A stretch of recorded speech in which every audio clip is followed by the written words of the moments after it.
Imagine a hidden cave concealed among jagged rocks with a mysterious underwater tunnel leading to a secret chamber. It's a place whispered about in local legends, a test of bravery for the daring, but a deadly trap for the unprepared. 5 friends ventured into this cave one fateful night, seeking adventure. What they found instead was terror beyond imagination. This is the chilling true story of the Cave of Death. Dark greetings, love. I am Lord FreakZilla, your guide through the eerie and mysterious world of Gothic Sagas. From our spiritual home in New Orleans, I bring you chilling tales of unexplained disappearances, strange encounters, bizarre accidents, and spine-tingling, creepy stories. If this stirs your curiosity, go ahead and hit the subscribe button, terrorize the like button, and ring our bell. Now, settle in, dim the lights, and join me as we journey into the shadows where darkness reigns and secrets lurk.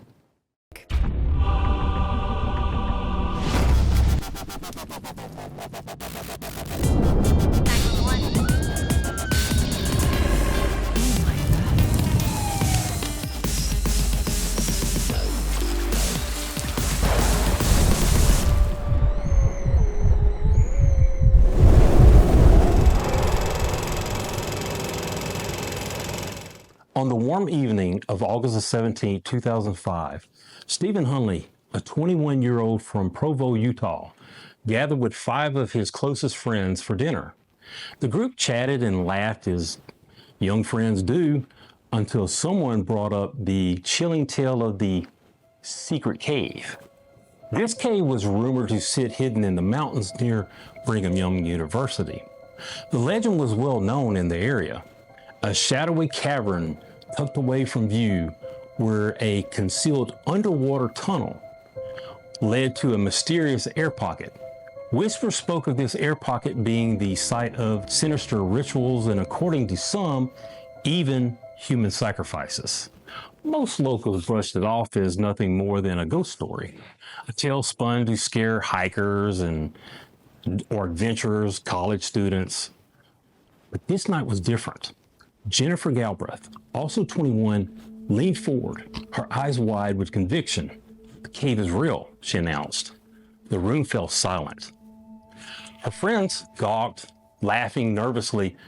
"Come on, Jen, you've never been to the secret cave," one of them teased. Jennifer didn't flinch. "I'm serious. I've been there. I've seen it, and I know what's inside." Now their skepticism turned to curiosity. Was she joking? Was it possible that this place, dismissed as a myth, actually existed? Jennifer described her experience in detail, her voice steady. The cave, she explained, was on White Mountain, near the Seven Peaks golf course. Its entrance was hidden between a cluster of massive boulders, so discreet that anyone not specifically looking for it would walk right past. You had to climb down through this narrow gap, descending about 15 feet to reach the cave floor. From there, Jennifer said the cave narrowed significantly. The ceiling was so low that you'd have to crouch, sometimes nearly crawl, as you navigated the cramped passage. Flashlights were essential, as total darkness consumed the space beyond the entrance. The tunnel stretched about 100 feet before opening into a breathtaking sight, a pool of water, its surface shimmering like glass under a flashlight's beam.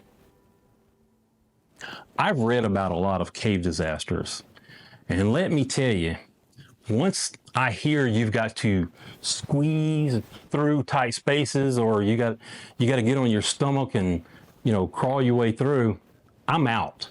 No way. That's where I draw the line. I wouldn't say I'm claustrophobic, but I know my limits. And caves, they don't forgive mistakes. What about you? Would you ever put yourself in that kind of a situation? Let me know in the comments. Anyway, back to the story. What made this cave infamous, Jennifer said, was the underwater tunnel. About 5 feet below the surface of the pool was a tiny opening, just large enough for a person to squeeze through. This underwater passage was around 15 feet long and led to an air pocket on the other side. Jennifer warned her friends that this was not a place meant for exploration. It wasn't a marked or sanctioned area, and authorities would likely shut it down if they knew it existed. Still, someone had discovered it long ago and tied a rope to the underwater tunnel, securing it to rocks and wood on either side to help brave souls pull themselves through. Jennifer admitted she had visited the cave months earlier with another group. While she had made it through the tunnel, she confessed she was terrified, and the water was ice cold, and the suffocating pressure of being underwater in total darkness had been overwhelming. I got to the other side, she said, but I was so cold I had to turn back almost immediately. By now, the group was captivated. Whether they believed her story entirely or not, her vivid description planted a seed of adventure and danger in their minds.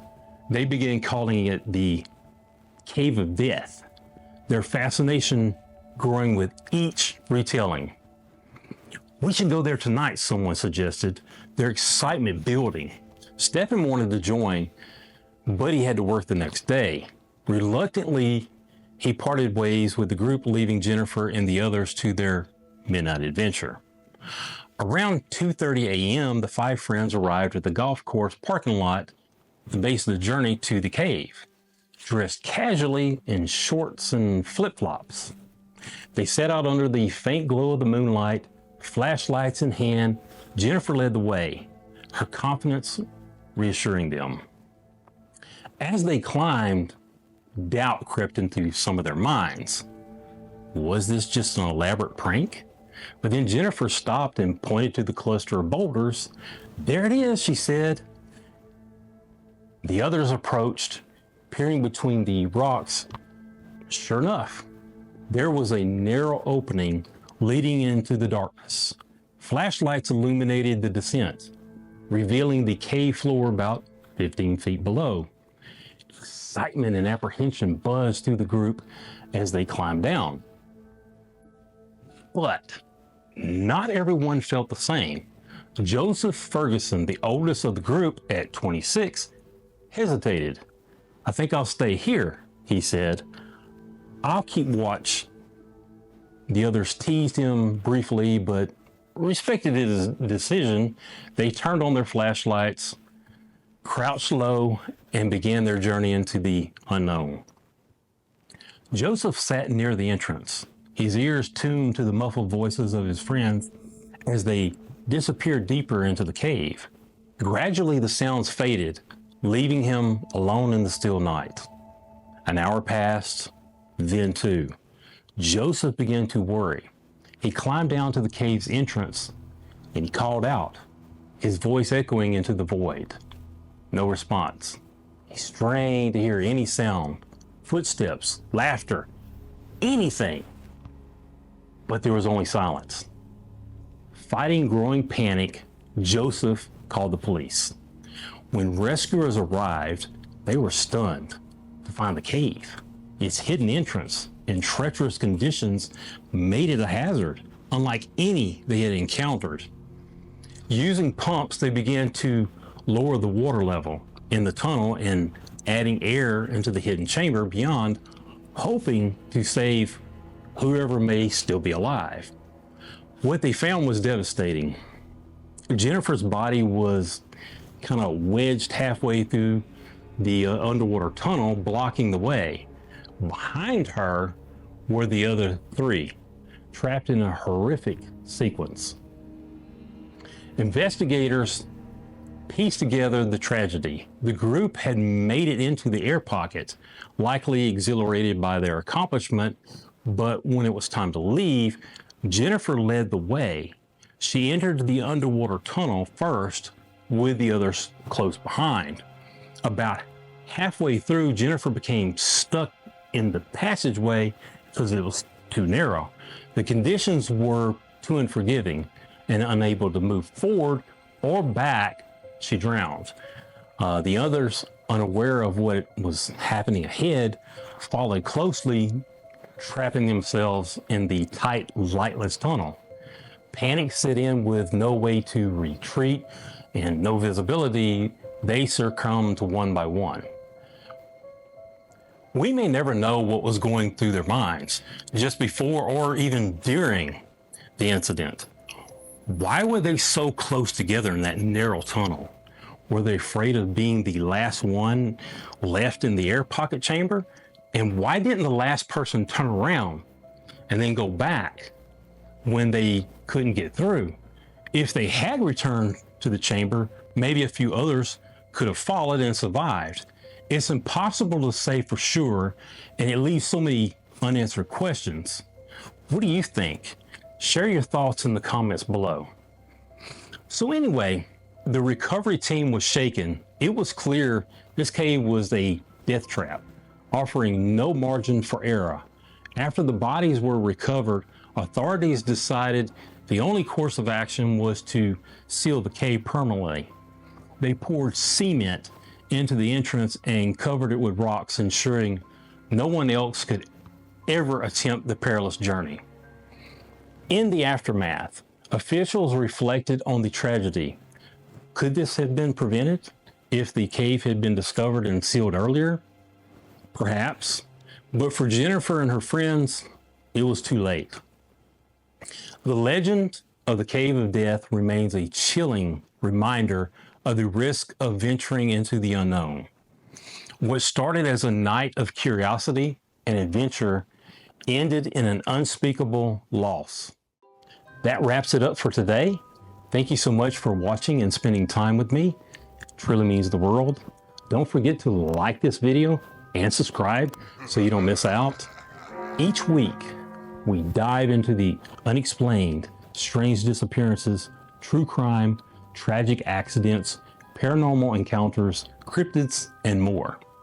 If there's a story you'd like me to cover, drop it in the comments below. I'd love to hear your suggestions. I can't wait to see you next time as we explore the natural and unnatural mysteries of our world, luring you into a beautiful nightmare. Until then, sending you blessings and positive energy, love.